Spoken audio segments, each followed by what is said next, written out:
তারেক রহমানের আর কোনো অপশন বাংলাদেশে এই মুহূর্তে নাই। এইটা বাস্তবতা। বাংলাদেশে ঐতিহাসিকভাবে বড় বড় নেতারা দাঁড়িয়েছেন, ফজলুল হক দাঁড়িয়েছেন, ভাসানী দাঁড়িয়েছেন, শেখ মুজিব দাঁড়িয়েছেন, শহীদ প্রেসিডেন্ট জিয়াউর রহমান দাঁড়িয়েছেন, যে বেগম খালেদা জিয়া দাঁড়িয়েছেন। এখন সময় এসেছে এই একটা নেতা দাঁড়িয়ে আছেন, জনাব তারেক রহমান। সেই নির্বাচনের বিরুদ্ধে অনেক ধরনের ষড়যন্ত্র চলছে।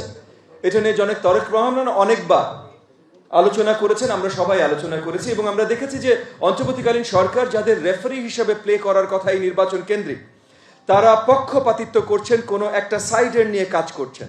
ইতিমধ্যে আমরা দেখেছি জুলাই সনদ নিয়ে যে আলোচনাগুলো সৃষ্টি হয়েছে সেগুলো এই পক্ষপাতিত্বর মাধ্যমে সৃষ্টি হয়েছে। আরপিওতে হঠাৎ করে যে বদল আনা হয়েছে এটা এই পক্ষপাতিত্বর মাধ্যমে আনা হয়েছে। এই সময়গুলোতে দেশবাসীর জানা অত্যন্ত গুরুত্বপূর্ণ যে আগামী নেতৃত্ব আসলে কোথায় যাচ্ছে। প্রথমে আমি শুরু করবো একটা কথা বলে যে জনাব তারেক রহমান আমাদের এই মুহূর্তে বাংলাদেশ ঐতিহাসিকভাবে যেই জায়গায় দাঁড়িয়ে আছে, আগামী নেতৃত্বের আমাদের একমাত্র অপশন জনাব তারেক রহমান। মানে অনেকে অনেক কথা বলতে পারে, নতুন শাপলাকলির একটা দল আসতে পারে, দাড়িপাল্লার দল থাকতে পারে, আমার নিজের দল আছে, অন্য অনেক দল আছে, বাট বাংলাদেশের জনগণের কাছে এক নেতা হিসেবে পৌঁছে যেতে পারে, জনগণের ভোট পেতে পারে, জনগণের সাপোর্ট পেতে পারে, ভালোবাসা পেতে পারে, এটার জন্য তারেক রহমানের আর কোনো অপশন বাংলাদেশে এই মুহূর্তে নাই। এইটা বাস্তবতা। বাংলাদেশে ঐতিহাসিকভাবে বড় বড় নেতারা দাঁড়িয়েছেন, ফজলুল হক দাঁড়িয়েছেন, ভাসানী দাঁড়িয়েছেন, শেখ মুজিব দাঁড়িয়েছেন, শহীদ প্রেসিডেন্ট জিয়াউর রহমান দাঁড়িয়েছেন, যে বেগম খালেদা জিয়া দাঁড়িয়েছেন। এখন সময় এসেছে এই একটা নেতা দাঁড়িয়ে আছেন, জনাব তারেক রহমান। সো তার সম্বন্ধে জানাটা অত্যন্ত গুরুত্বপূর্ণ। এই বইতে এবং বিবিসি ইন্টারভিউতে পরিষ্কার এসেছে যে ওই যে পরিবারতন্ত্র, এই বইতেও পরিষ্কার করে, জনাব তারেক রহমান ওনার বক্তব্যও পরিষ্কার করেছেন যে পরিবারতন্ত্র এখানে আসে নাই। এবং উনি কিন্তু নমিনেশনেও দেখিয়ে দিয়েছেন কোনো পরিবারে একাধিক মেম্বার আসে নাই বিএনপির নমিনেশনে।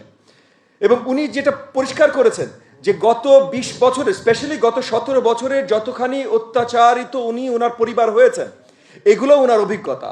তার আগের 10 বছর একদম তৃণমূল লেভেল উনি যে কাজ করেছেন, এত পলিটিক্যাল অভিজ্ঞতা, এবং গত 7 বছর ধরে যে উনি দলের দায়িত্বে আছেন, এখন পর্যন্ত আজ অবধি উনি সকালে উঠে যে জুমের সামনে বসেন, রাত পর্যন্ত কতগুলো মিটিং করেন, এগুলো আসলে ওনার সাথে যারা কাজ করেন তারা খুব ভালো করে জানেন, বাইরের লোকজন এতটা জানেন না।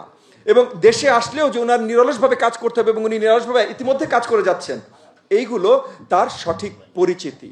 ত্যাগের মাধ্যমে উনি রাজনীতিতে এসেছেন, ত্যাগের মাধ্যমে উনি নেতৃত্বে এসেছেন, এই ত্যাগের মাধ্যমেই বাংলাদেশে আগামী নেতৃত্ব উনি দেবেন। একই সাথে ওনার স্বপ্ন নিয়ে কথা উঠেছে। ডিজিটাল বাংলাদেশ 2005 সালে কিন্তু স্বপ্ন দেখেছিলেন জনাব তারেক রহমান, এবং এটা নিয়ে আলোচনা শুরু করেছিলেন। মাইক্রোসফটের বিল গেটস থেকে শুরু করে অনেকের সাথে আলোচনা করেছিলেন বাংলাদেশে কিভাবে ডিজিটাল বাংলাদেশ তৈরি করা যেতে পারে। তারপর এটার কর্তৃত্ব নিতে চেষ্টা করেছিল স্বৈরাচারী হাসিনা সরকার। আমি ছোট দুটো জিনিস বলে শেষ করব। বইয়ের চ্যাপ্টার 13-তে আর চ্যাপ্টার 15-তে দুটো জিনিস উঠে আসে। একটা হলো চ্যাপ্টার 13 নামটাই হলো তারেক রহমান ইজ ইনএভিটেবল। এই কথাটাই আমি বলছি যে বাংলাদেশে আগামী নেতৃত্ব দেবার মতো দ্বিতীয় কোনো অল্টারনেটিভ আমাদের কাছে নেই।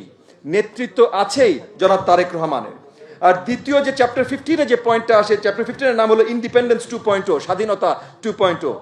এই স্বাধীনতা 2.0, যেই এই নতুন স্বাধীন 2.0 বাংলাদেশে কিভাবে সরকার পরিচালনা হবে, এটা কিন্তু পরিষ্কার করে জনাব তারেক রহমান জানিয়েছেন আমাদের সকলে মিলে দেয়া 31 দফা রিফর্ম প্রপোজালসের মাধ্যমে। এবং উনি বারবার পরিষ্কার করেছেন ওনার বিবিসি বক্তব্যতেও এবং জয়নুল আবেদিন সাহেবের লেখা বইটাতেও, যে এই যে পৃষ্ঠপোষকতার যে রাজনীতির দাবানলে বাংলাদেশ আছে, আগামীর বাংলাদেশ এটা থাকবে না। পৃষ্ঠপোষকতার রাজনীতি দাবানল থেকে বাংলাদেশকে বের করে নিয়ে আসবে আগামীর সরকার, জনাব তারেক রহমানের সরকার।